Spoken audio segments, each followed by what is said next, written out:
Uh, if we can get this thing loading here. Okay. So I decided to do my cognitive model on grocery shopping. Um, so let's get right into it. So looking at this, looking at the basic overview, um, the first cognitive process that I was going to use for grocery shopping was perception, identification of information necessary to complete the task. Now, perception, I'll get in all this a little bit in the next slide, but it's the first thing that we encounter in grocery shopping. The second we walk in the store, we're hit with all sorts of senses and, uh, in this case, visual perception. Perception can be auditory, with your smell, tactile, things like that. But this is mostly focusing on visual perception. And then we have working memory. This processes and holds the information while making decisions. Now, what this is going to be, this is our multitasking.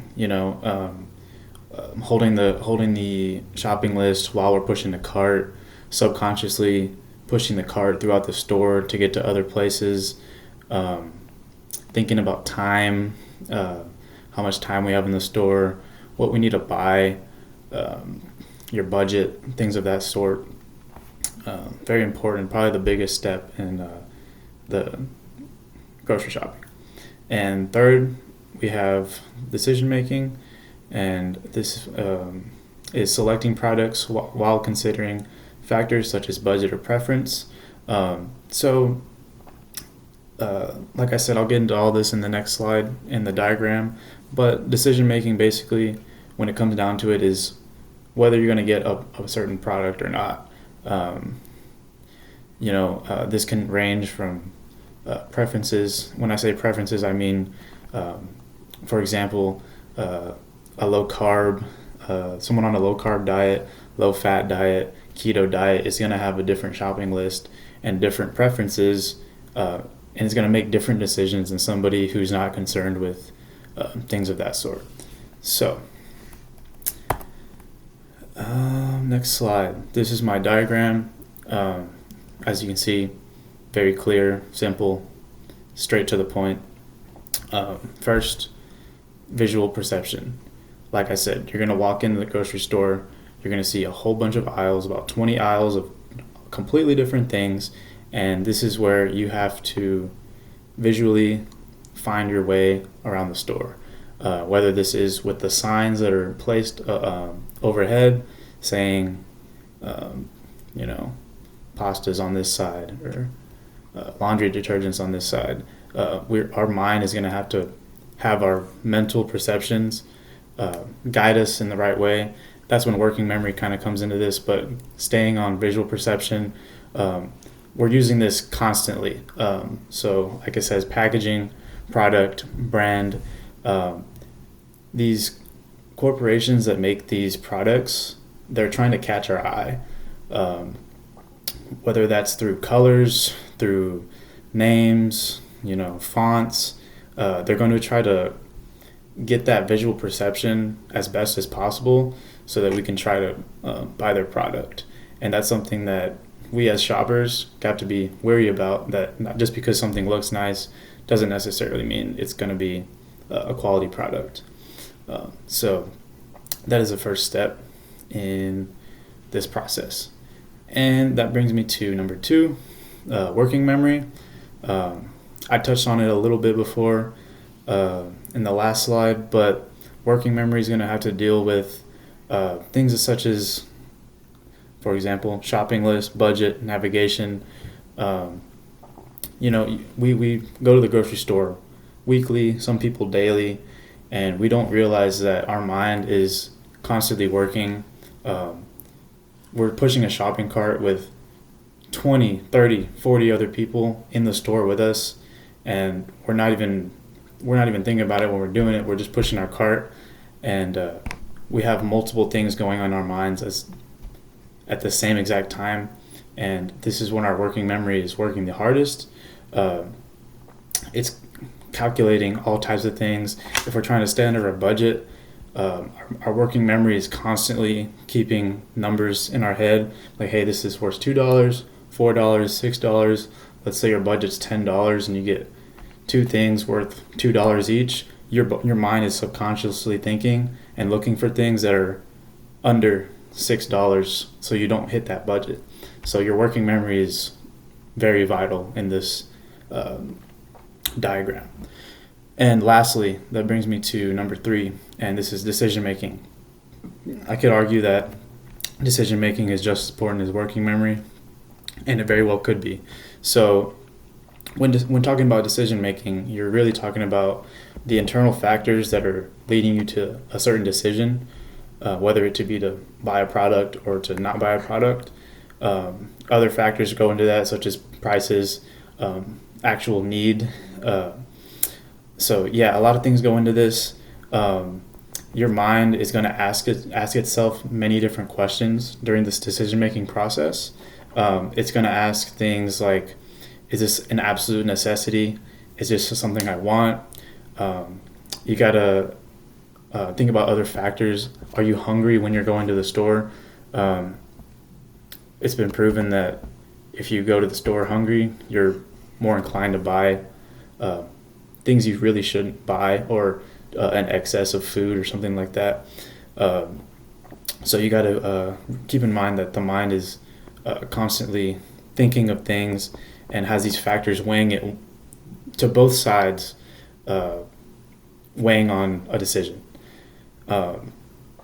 Another thing with decision making is are your decisions goal oriented?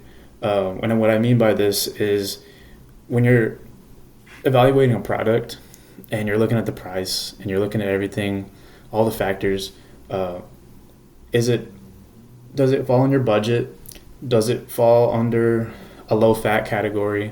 Does it fall under is it organic? These are all things in the decision making process that go into it that like I said, weighs one way or the other. And the brain will ultimately make a decision, and it gets relayed to us through chemistry and biology that I'm not sure of, but we end up seeing the product, which is just a yes or a no. And lastly, strengths and weaknesses. Strengths. So the strengths of this diagram, it's very simple. This diagram is probably as straightforward as it can get. Simple 1, 2, 3, easy step.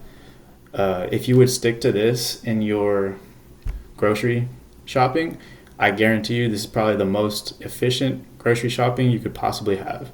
You're identifying with your eyes or other senses, and you're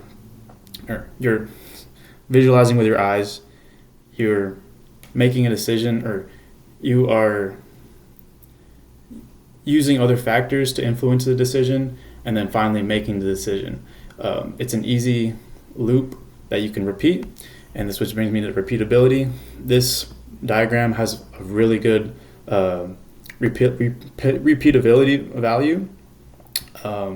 It can be repeated multiple times during a grocery trip to honestly just maximize efficiency, cut down on time. A lot of people are going to spend way too much time in the grocery store, and this can easily negate that. Lastly, this diagram uses 2 different types of memory. Working memory, which I went into a lot, and on there it said long-term memory as well. And what I mean by long-term memory, I'm talking about like something like the grocery list. Whether we have it on our phone or in our head. Let's say we have a mental grocery list. A grocery list is going to be, in our head, and that's something we thought of before we went to the store. So you're depending on your long-term memory to reach back in time and grab that information and bring it up in your head. And you're also using working memory at the exact same time to think about your shopping list and having the action to go in and go get other products and multitask in that way. So those are the strengths. And for the weaknesses, I thought maybe it was too simple. After I made the diagram, I figured there might be other aspects of shopping that it's just not accounted for. It doesn't account for interactions, not knowing where things are at. There's a lot of mental processes and a lot of opportunity that could be had that may or may not happen, but it still does not account for those things happening and the mental processes that go behind that.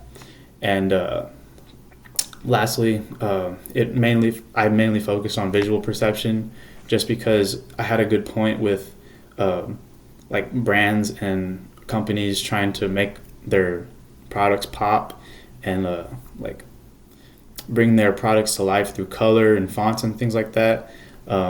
Because when you're going down an aisle, you're mainly looking at the products and you're judging whether you should buy them, maybe based off the color and fonts, but a lot of other factors that go into that, such as color, such as need, stuff like that, like we talked about.